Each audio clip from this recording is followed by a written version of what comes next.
G'day everyone, welcome back to the shed, and today I'm back on the old green ute project, and it's been a while since we've had a chance to gather any footage for the project, but I have been chipping away at it in the background, and I've been stripping the paint off it, and I've got most of the car into primer and it's ready to rub down and paint. Now this is the left-hand fender, and there's no accident damage to it at all, but it had a couple of little small dents in it that I've worked out, and mostly using paintless dent removal techniques. So there was quite a little divot sort of bashed into it just about there, and I got in there and I just used the end of a screwdriver because I had the panel off the car, and I just worked it and wiped it backwards and forwards with a bit of pressure on there, and I was able to work that dent all the way out. So what's left, the tiniest little thing there, which I can't even feel, primer's going to hide that. And it had another little dent just up in here somewhere, and I was able to get into the back of that with my thumb and work that, and I even just held a bit of pressure on there and just tapped around it with the hammer, and that one came out as well. So that one's squeaky clean and ready to go. I've just sanded the paint off. 2-pack paint does sand down quite well. The old acrylics used to melt a bit underneath the sanding discs once they'd get a bit warm, and they'd clog the discs up, but all your modern paints tend to just want to crumble away and disappear. Now this car had a fair bit of paint on it. This is a spare parts panel. It's a GMH sticker on the back of it, and it's been replaced before, but even so, this had 2.5 layers of paint on it. So the car's had at least 3 resprays in its life. When I was sanding down the main body of the car, the least amount of layers of paint I came across was 3 layers. The most was 7, including the original paint on the driver's door. So it turns out the driver's door is the only original panel anywhere on this car, and every time it's had a minor bingle, they've done a little blend with the colour into the door, whether it be from the back of the car or the front of the car. And as I was sanding it down, you could actually count the layers of clear coat, base coat, clear coat, base coat. And there was no primers, no fillers in the door at all. It was just where they'd sort of blended the colour in there so you wouldn't have an edge-to-edge match. I'm just about to get started on the right-hand fender, which is just down under here. And I'll show you what I mean about the layers of paint once we start sanding it. We've still got this little corner in here where there's a little bit of accident damage from the feral pig, and it's pushed this corner in and bent it back, and it's cracked a bit of filler out of it. So what's happened in the past is someone's done a minor smash repair on it, and it's been cheaper for them to just put a little bit of filler in there rather than getting there and tapping it out, which is often the case. It was probably done on the car, but we'll knock the filler out, straighten this edge out, and get it back as good as we possibly can. It's important to get a little bit of a feel for what you want to do and a plan of attack more than anything before you get started on these. And even though this is a very simple repair through here, we've got to be aware of what we're doing, because as I keep saying, it's all stretching and shrinking. So for this to have damage in here, there's areas that are stretched and there's areas that have shrunk through the accident. We've got a point through here where the fender's actually undamaged. This line flows through here quite happily into this line here. But underneath here we've got a little low spot in it, and then it's bent up in here and a high spot in there.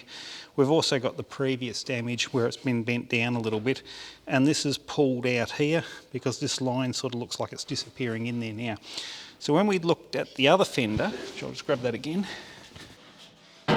if we look at the front edge down here, it's a relative straight line down here. When we look at the other fender, from the same view, we've got a curl in here. So we've actually got to straighten this area up in here. We've got a bit of a bulge in it, and we've got a bit of a bulge in here. And then as we straighten that out, we should be able to get rid of most of this filler. So what I'll do is I think I'll just grab a pair of pliers and we'll stand the metal up and see what we've got. So straight away, that's starting to pull this area down here. So that's actually good.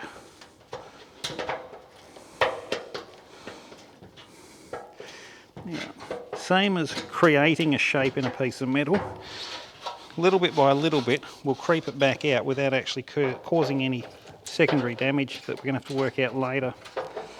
And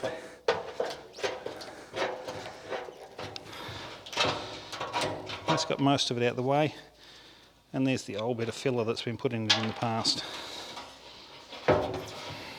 Now we can also see The previous person's had to do a little bit of work in there, and I'm guessing they were working in a tight corner in there because the repair wasn't worth the time it would take to take the panel off to get it done nicely on the bench.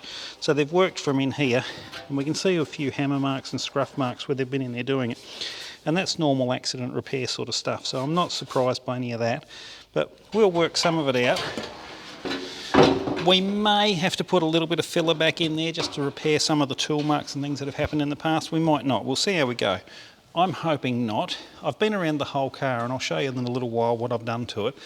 There were old repairs that I've worked, and I would say in the entire car I have put about 4 scoops on my body filling nice out of the tin of putty into it, and that was before I sanded it. So I've put filler in the roof. It's had some roof damage on it. I'd say someone's been sitting on it in the past, and both sides have had some side impact damage on there that I've tapped most of that out. So if we can get this fender up to the same sort of condition I've got the rest of the car, I'll be very happy. We want to lift this corner in here, and it's quite radiused, so I'm going to pick on one of the sharper edges on my dolly and sit that into the corner, and then I'm going to work the higher edge down here. And here's another sad story for all you guys as well. I'm using my other hammer because my favourite hammer, the handle, broke off it the other day, and so I probably should still be wearing the black armband over that, but we'll have to just put up with this one. It's not my favourite.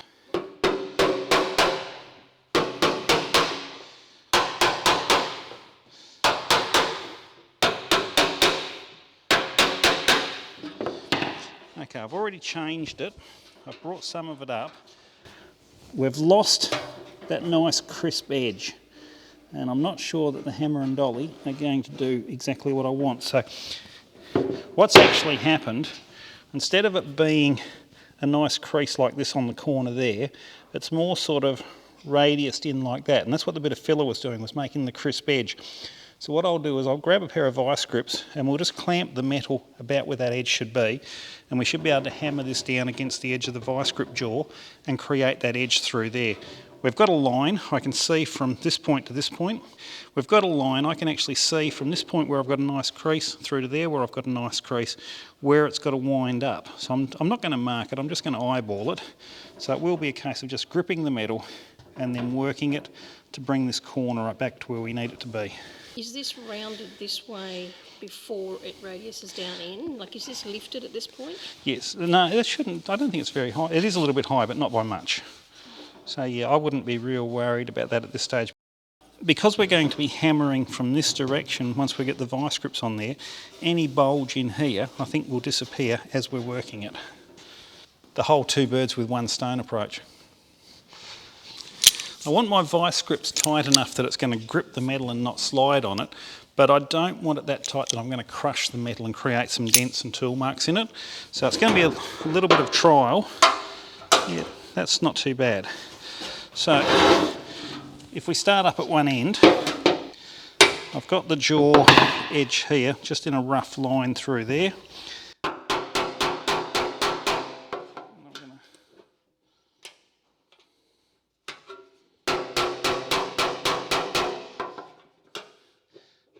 And now you can already see I'm putting that bit of a crease back into there, and where we've got a radius across it here starting to disappear. So we've got a nice sharp edge there, and then it's radiused on that lower part there. Now if we're a little bit out of alignment here, we can fix that a little bit on the fly as well. But at this stage we're not looking too bad. And I'm not actually working in a very comfortable location, just mainly to get a camera angle here, so it looks a little bit awkward. It's because it is.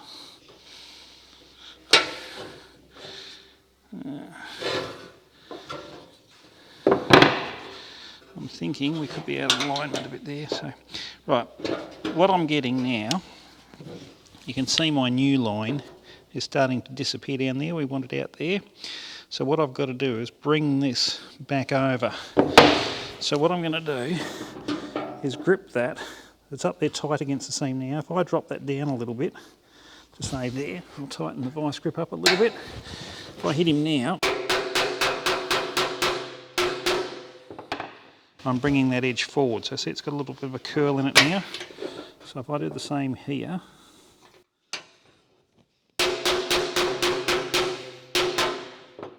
bringing that line further forward now. So if we set the edge along there, we've still got to come some more yet.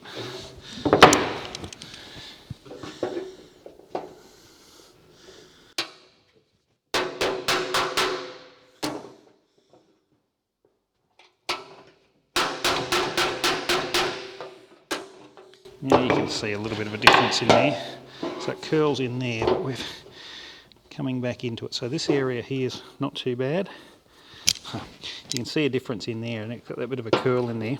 And we've got this little area just in there is not too bad, but it still wants to come forward just a little bit. But this in here needs to come forward greatly. So I'll come back to it again. There is a little bit of filler there. Let's get rid of that. That's been hindering me a little bit. Get that down there.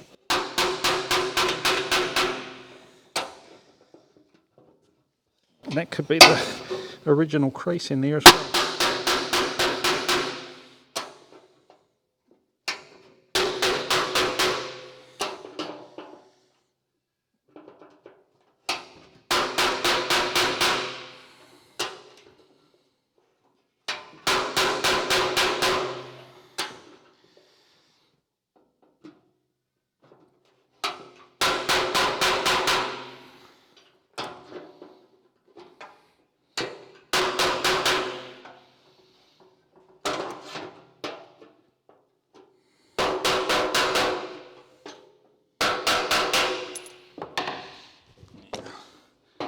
That's looking a bit better. So we've got pretty much a rough straight line through there now. Off that, we've still got a bit of a high spot in here.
Okay, I've got a pretty reasonable edge there. I've still got a couple of little lumps and bumps this way on the headlight side, and there's one bulge just in there.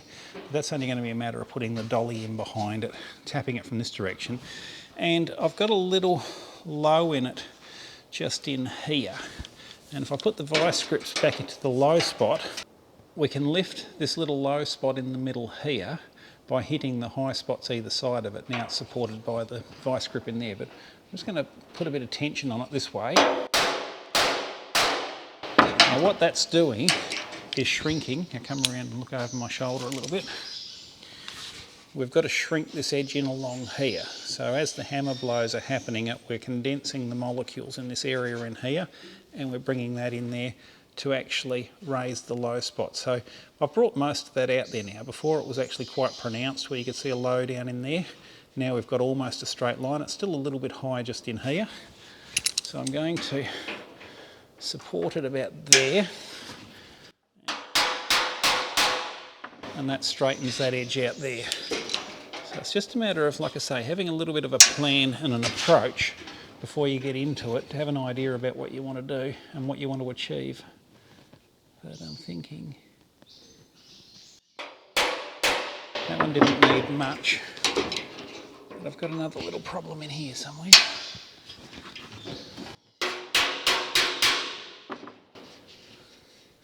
Right, that's getting close.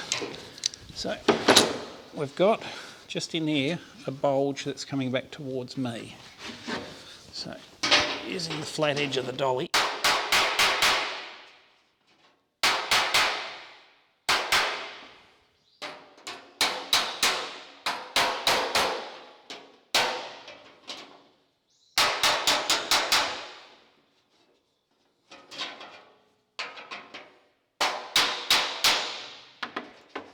Right, I've got a little bit of a low area just in here.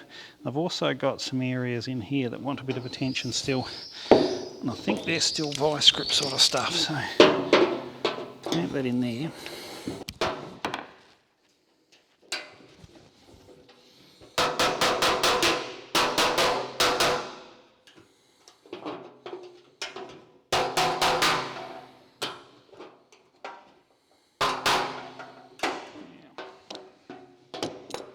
The thickness of the paint is also another thing that's a little bit of an issue, but I think we'll just tap that out. We're putting this in here off to where I'm hitting, off to the side of where I'm hitting. And we'll take that high spot down there, and at the same time that's lifting this little low here, and it's only a tiny little low here.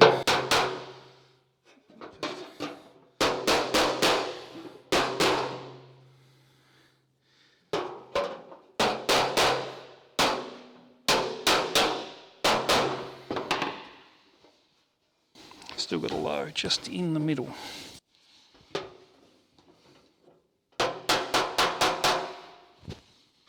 Okay.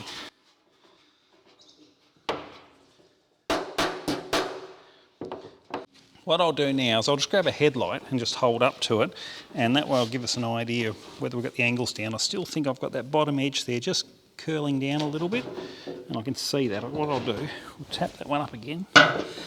Getting something that's going to fit in there is going to be the tricky bit. Might be a case of just using the vice grip method again to hold the corner.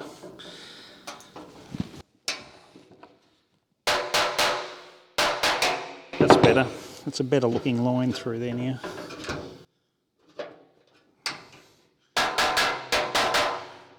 Tell you what, it won't need a lot more than just paint. So there's our new headlight, and if we just fit that into there, we've got the shape really not looking too bad. So that lines up through there. So what I'll do is I'll give it a quick grind and we'll see how we go. I think that's bent forward a whisker there.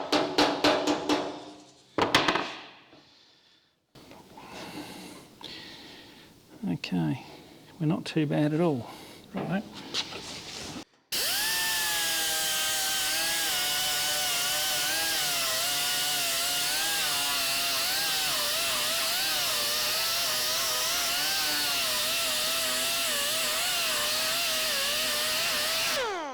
Bit more there than what I thought there was. Might grab a mask.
If you're new to this sort of thing, you might have thought, wow, that's a lot of filler for such a small area, but really that was not a lot of filler. That's fine. That's actually quite a good repair that somebody has done at some point in time on this car, and it is actually, believe it or not, one of the layers of paint on the driver's door. It is normal when you're repainting a repair on a panel like this, is you paint to the edge of the panel, because with 2-packs we do really have to go to the edge of a panel. But often where you've got an edge-to-edge colour match, even the slightest discrepancy will appear very obvious. So we do a blend, and we blend it into the panel beside it, where we will start with one layer of paint 2/3 of the way across that panel, and then we'll come back with 2 layers closer to the edge and 3 layers and so on until we can get a colour match onto our repaired panel, and then clear the adjacent panel, clear this panel, and then it becomes invisible in the car. Our eyes don't pick up any differences. So I sanded that with the little orbital sander at the end there, just so I wouldn't have any little stray lumps of filler poking up that would confuse my brain, and I'd be thinking, oh, I've got a high spot or a low spot there. So now I'm just back down to the metal. I can actually see the damage was a bit more severe than what I first thought it was. I originally thought it was just the headlight had been bumped back and bent this corner in, but it's had a little bit more of a severe impact. An old mate in the past has worked this area in here, so working through that headlight hole in there, he didn't really have a lot of room to get his big paw in there with a dolly to work it, so he's really done quite a good job for the time he had available to do it in. Now, as we're all aware, smash is such a cost-driven industry that the quicker you do it, that's the better off for everyone. It's about the only way you're going to make any money out of it. So we've still got a bit of work to do. We've got a low down here in this crease that I've got to lift. So I'm going to do that with the edge of my dolly sitting on the high spot from the back. I'll hold a little bit of tension on the panel and I'll strike either side of it, just to lift that centre piece up. And it's already starting to do that. I'll move up here a little bit.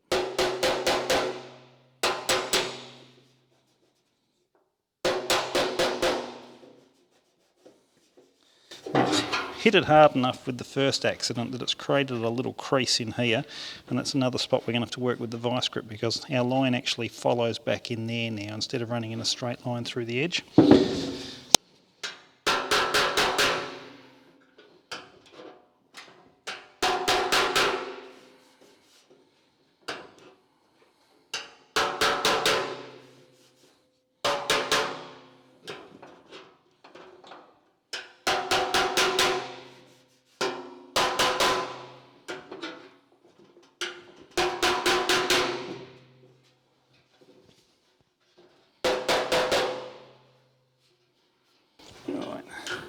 That's looking a whole lot better. We've got our low patch in the crease down here to work.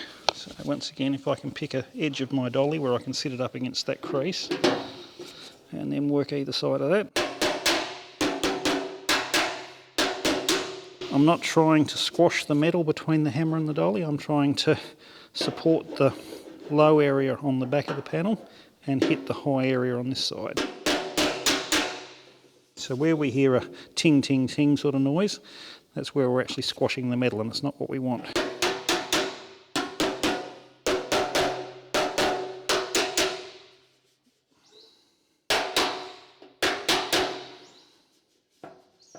I might actually flip him over and do the reverse and work the high spot.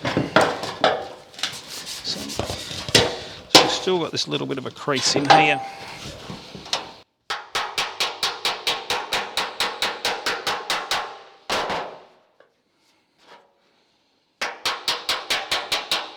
I'm actually angling the hammer, so I'm hitting the corner, and it's referred to as picking. So now I'm picking up a dent, and I'm just following that little crease line along. This is where your eye-hand coordination needs to be good, to just follow that spot.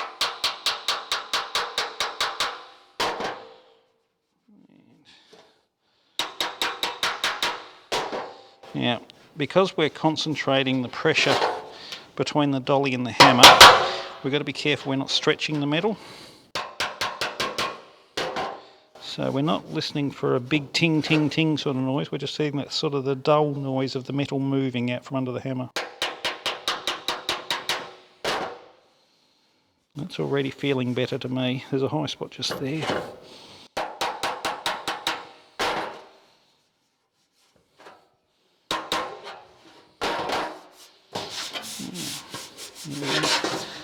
Spot just in here. So now once again there's a bulge this way in here, but I'll just support this well off to the edge.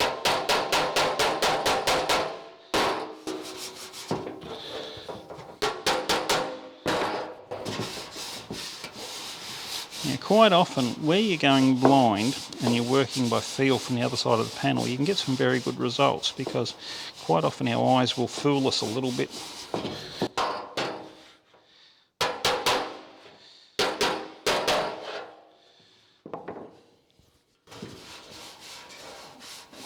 I'm looking at what looks to be quite a crease on this side. On the other side it's barely noticeable.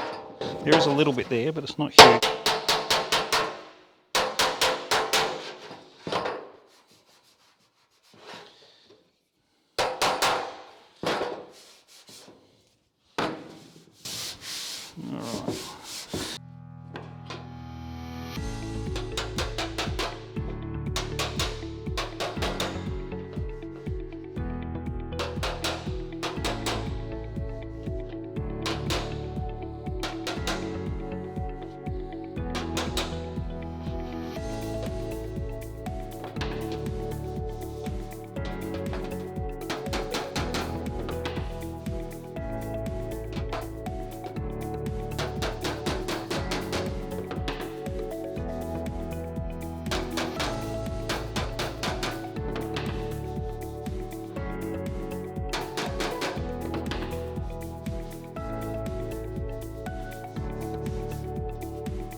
I'm down to, there's a little bit of a divot just in here that's not playing the game, and I've bumped in both ways, backwards and forwards. Still got a little bit of filler in here that's a little bit high there, but this is really quite good now. A little bit more work on this edge just in here, so there's a low spot just there I can see and feel. Work just back in there, lift that up. Now we're almost at the point of polyester primer that would fix that. Like I say, a little bit of a low spot in there, so I'll come back to that later. I will also fit it to the car and put the headlight in the hole just to make sure that this angle to this angle hasn't changed with any of the damage to the fender as it's happened, but I'm really happy with that. So I would say to get it to perfection, it's probably going to take another half an hour or so of just working it gently like I have been. And like I say, most of the issue now is just in this area here. The rest of it really does feel quite nice. So I'll rip a little bit of this off and then we'll have a bit of a walk around the car.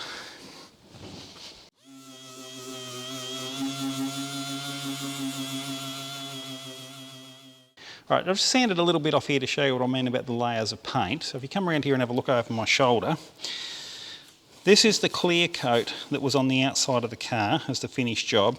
This is the base coat from that paint job. Then we've got clear coat again, and we walk our way across and we can see the base coat layer in here where they've coloured in. There's another clear coat level there, and underneath that we can see the base coat from there, and then there's the primer on the spare parts panel. And then that black area in there is the black transit coating that the panel came in from factory. Since we were last together and looking at this ute, I've got a replacement panel bonnet for it, and it's a genuine one. I've got all new genuine parts for it. So it's got a genuine bumper, headlights, grille, bonnet. They're still available at this point in time, but I wouldn't say they'll be around for much longer because the car is now heading for 20 years old. So I've got The inside of the bonnet is painted in the finish paint. It's already done. I've done base coat and a satin clear over that to match the base coat and satin clear we did in the engine bay. So that's all done. Just need the latches put back in there and that's finished off. And the outside is now through to high build primer. I've done an epoxy primer underneath that. Now walking around the car, it had quite a severe side impact damage through here, and previous guys had got in there as best they could with the car assembled, and they'd tapped it out and done a skimmer filler through there. I've gone back and I have reworked the area, and once again, less filler than what it had before, but the previous guys had done a pretty good job of it. There was a little bit of a crease I worked out all the way through the middle of it and got it better. So it's had a little skim from the door edge all the way through. This also was a spare parts door. The only original panel, like I say, is the driver's door on the other side. This one had just a couple of little car park dents in, so there was nothing in there. Once again, a few bumps, a little bit of a file on the outside, and they were gone. And once again, you'll often find stripping a car back areas of filler that you'll just discount at the time as being damage to the car. And this one was like that. So there was an area of filler where they'd filled from about this height here, through here, all the way down and tapering down to this corner in there. So as I was stripping the car, I just took it all out back to metal, and then I stripped everything back, got all the original epoxy primer off, and then I re-primed it. And then I went back to do my filler repairs after that, and I knew from memory I had a repair in here before, but the panel was perfect. And what the filler was because this car's been painted so many times before, there was a sizable thickness of paint. So when old mate's come back to actually have to tidy it up and paint it, it's been the cheapest way for him to repair it for the owner at the time was to actually fill it to the paint level to get it all smooth. And once again, you've got a 2-pack paint, it's got a catalyst in it, it sets up like a rock. You've got a plastic filler, same deal, with a catalyst in it, it sets up like a rock. You prime over the two, you sand it down and paint it, and presto, you've got a nice, sharp, straight car. And quite often with smash repair, it is easier to create a new surface just out from the old one to get the car looking nice, because you're always working on a budget. So around the other side of the car, at some time in the past, it's had a rear end accident, and we knew that from before because I knew the tailgate had been replaced, and it's still actually got the mounting point for the tailgate here pushed in. So we've got to repair that. I've got to pull that back out. The previous repairer had put 3 washers behind the bracket, and that solved the problem for them. I've also got a bit of rust where the tailgate seal went around here, and I'm hoping it's just a case of sandblasting it and I can paint it, but I think it'll need a few little zaps of metal putting in there. This corner here was quite badly damaged, and once again the guys in the past have got it back reasonable. I just spent a bit of time correcting this line down here so I had a steel edge rather than a plastic edge, and the damage sort of ran across here, and I worked all that, and once again another skimmer filler across that, and it solved the problem there. And we had Marty's dent. Now when my nephew bought this car, his girlfriend at the time, her dad's name was Marty, and young Alex had a sleepover, and then the next morning Marty backed out and there was another car in his driveway, so he scraped down the side of the old ute, and it's had Marty's dent in it ever since. So Marty's dent is now fixed, it's all nice and smooth, and we've got that sorted. And the driver's door was squeaky clean, under 7 layers of paint. The roof looked like somebody had been sitting on it, so the back of it was all little dents all the way across here. So I've got in there with the headliner out and just sort of worked a few of those up and got it back pretty nice. And I had one spot on the other corner where I had a bit of rust underneath the rubber trim that went around the glass, and a few little zaps with the welder, and that was sorted too. So we're pretty good. We're more or less at the point now where we can start thinking about colour for the car and going back together. Well, thanks for watching, guys. I'm going to get back in and get all this stripped down today and hopefully blast around all the corners and get the paint off it and get it through to epoxy primer, and we'll catch you next time.